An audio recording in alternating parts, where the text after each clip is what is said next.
Hello and welcome to my first ever college basketball prediction video. Crazy. Because there's literally hardly any content to do, so I'm going to do the best I can to predict some basketball games and just pump out some basketball content. Yeah, if you have any ideas for videos, go ahead and tell me in the comments. Liking and subscribing is pretty cool, and let's get straight into it. So first off, we have this is Wednesday, keep it in mind, which is today at 4:30. We have Xavier at UConn. Two teams that have kind of flip-flopped this season. UConn being one of the top 3 teams for a while, have taken recently some bad losses. Whereas Xavier has also taken some bad losses, but more towards the beginning of the season, and one really recently.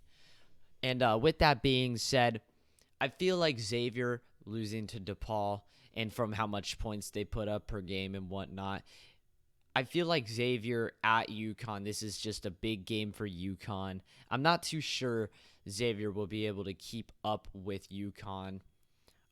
UConn, they've got the home field.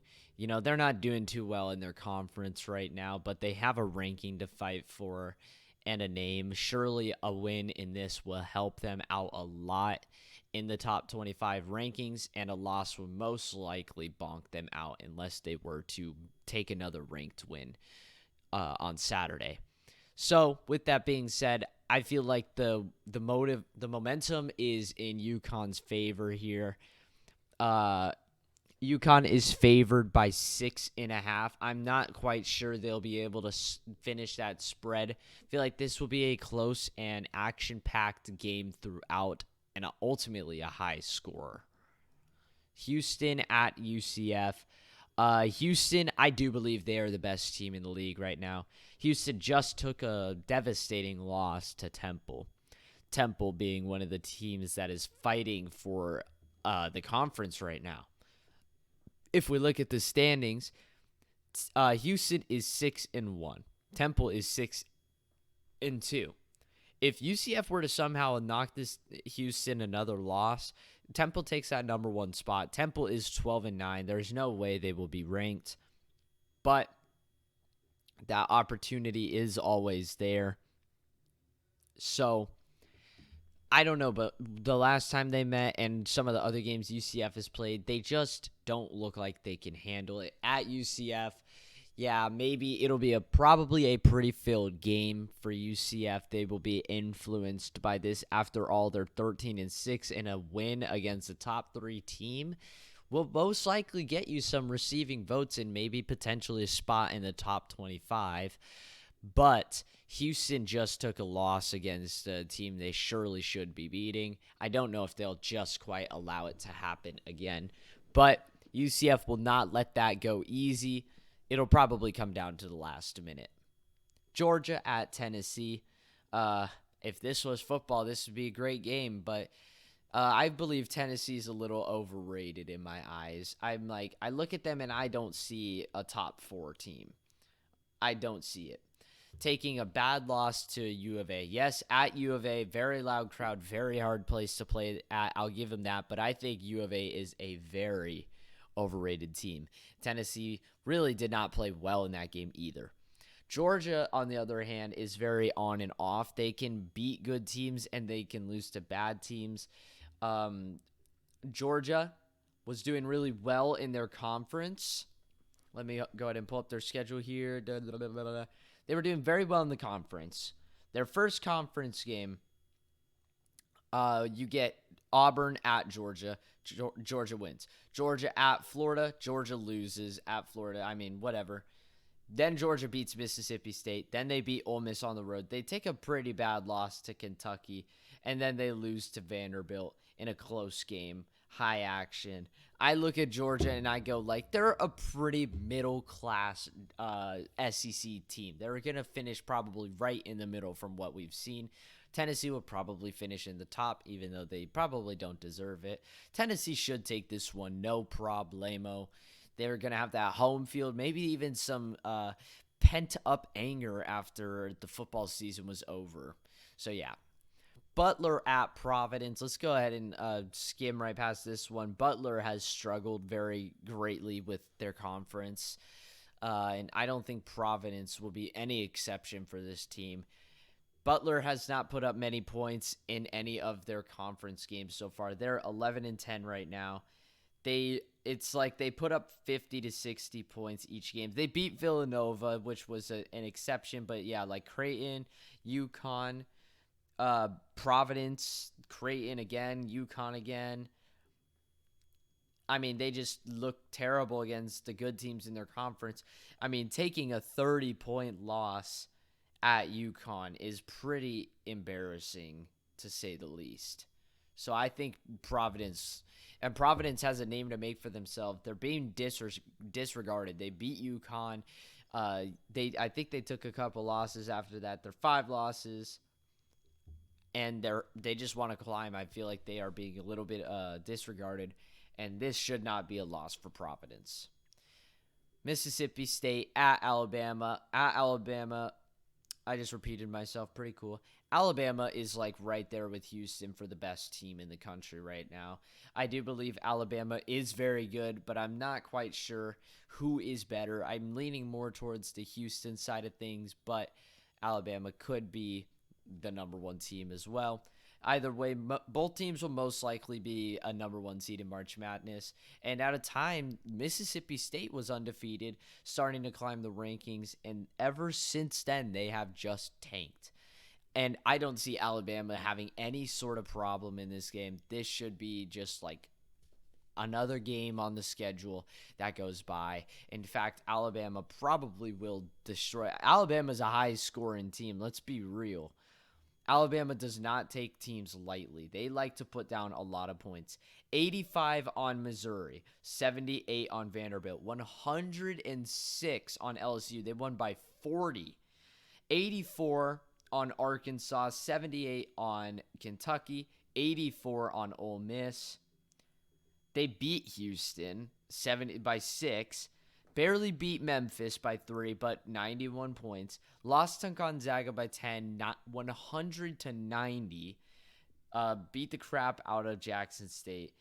And then on the road at Mississippi State, beat the crap out of them. Sorry for the Steam notification.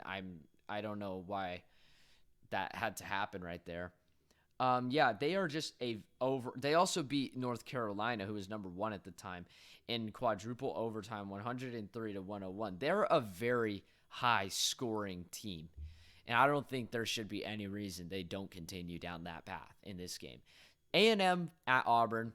A&M was in the top 25 before they got slaughtered by Colorado and then by another team who I can't remember right now. And ever since Texas A&M has started to kind of, fall apart.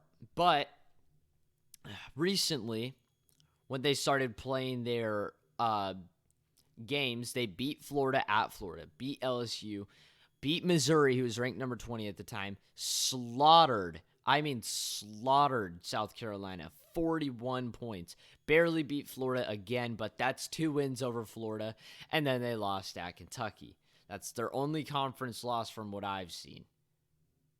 Yeah, they are 5-1 in the conference. That's their only loss from what I have seen. And they have to go travel on the road at Auburn. I believe that Texas A&M will make a statement that they are not a pushover. This will be a close one. Auburn is a very weird team right now. They take certain losses, play games very close. I cannot determine whether they are a good team or not.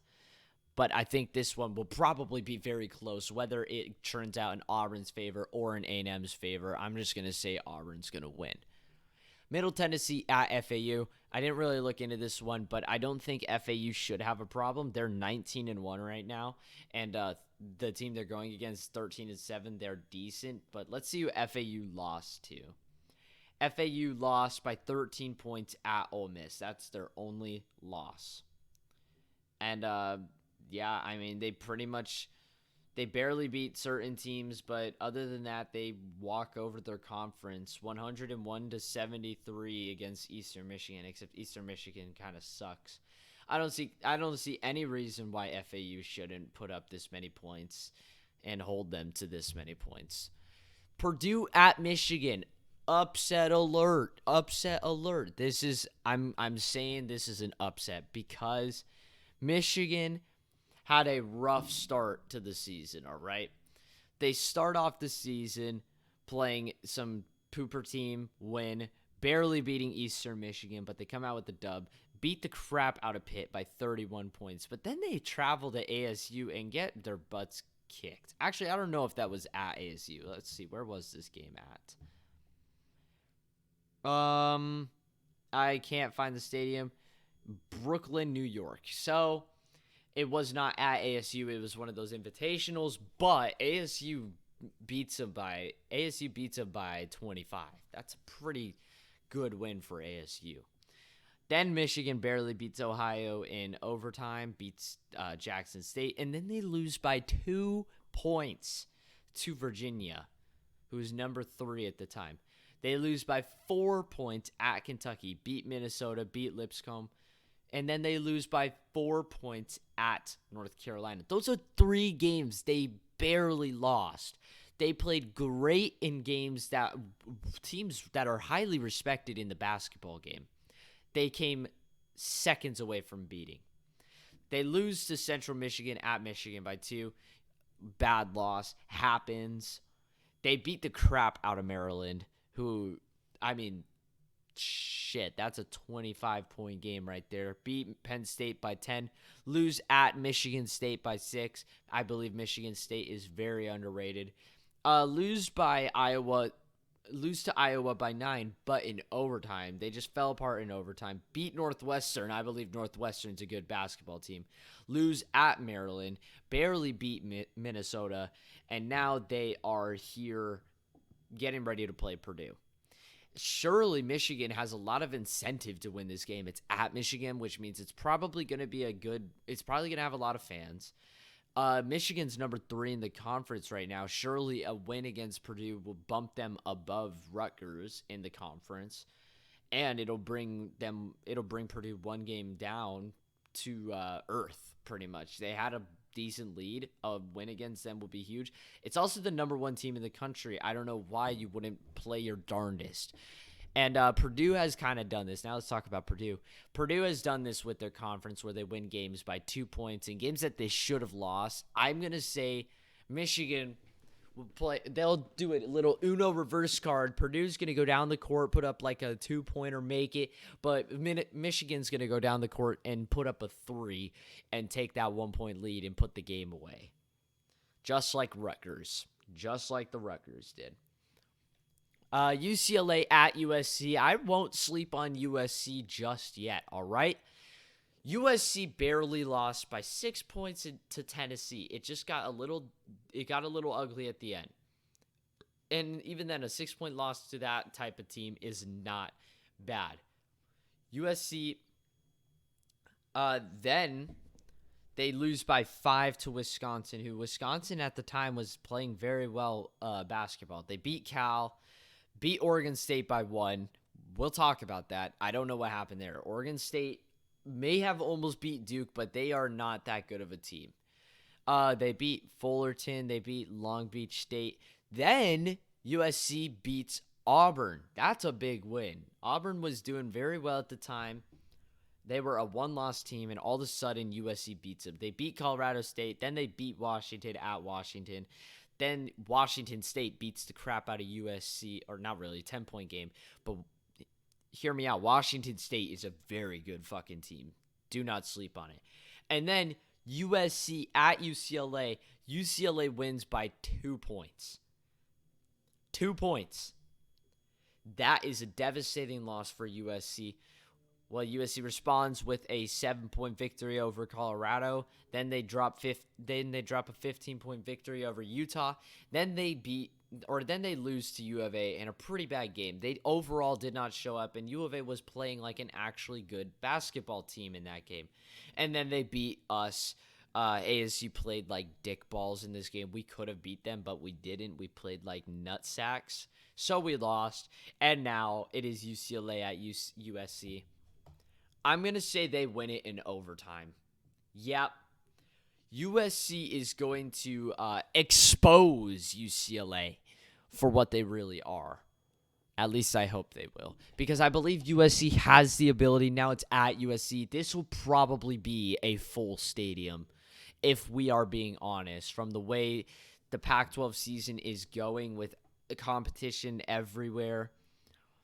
And, I mean, you almost beat them last time. Now you want revenge and whatnot. I mean, it's important. Look at the Pac-12 conference right now. Let's just go ahead and look at it. UCLA 8-1, Utah 7-3, Arizona 6-3, USC 6-3, ASU 6-3, Oregon 5-4. There's a lot. The top end teams, it is competition. Every game matters right now. Whereas even some of the low end teams, 4-6, 4-6, 4-6. It's a lot of competition right now.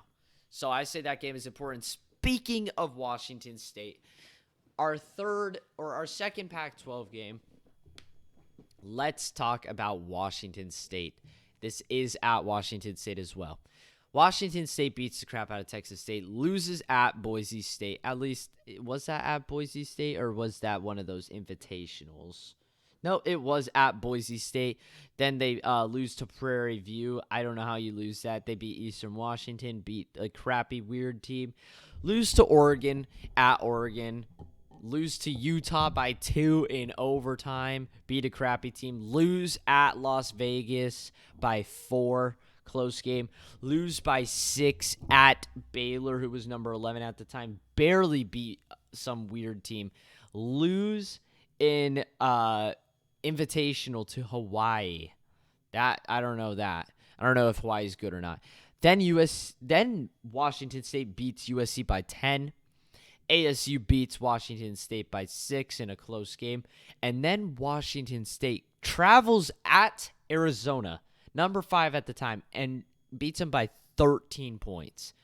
In a game they played like perfection. Then they go and play California. They beat them. They beat Stanford by a point. Then they lose at Utah, and then they lose by 3 at Colorado. Washington State is a 3-point monstrosity, and the upset potential is there. If I'm going to be honest, Arizona right now does not want to lose to Washington State again. But there's one thing about Arizona is that they can beat good teams, and they struggle greatly with bad teams. I love clicking. This is going to be a Washington State victory, whether it's close or whether it is just another 13-point victory. I don't see how Washington State's got the momentum. Washington State could travel into Arizona and beat them by 13. I feel like Washington State has a little bit of hype with them. They're like, this team is light work. Whereas Arizona, however, they are fighting for a position, and they cannot keep losing to these bad teams because it's hurting them in the conference very bad. But I'm going to say, take a guess as to, this could honestly go either way. I think this will be a good game, but I'll give it to Washington State just because I don't like U of A. It literally is up for grabs at this point. It's whoever plays better ball in the end. And that is all. That is all for our Wednesday, Thursday top 25 basketball games. You should let me know what you think. Liking and subscribing is cool. If you have any video ideas, go ahead, tell me. I'll listen. I thought my mic was on mute for this whole video. That almost was terrible. And that's all for me. Adios.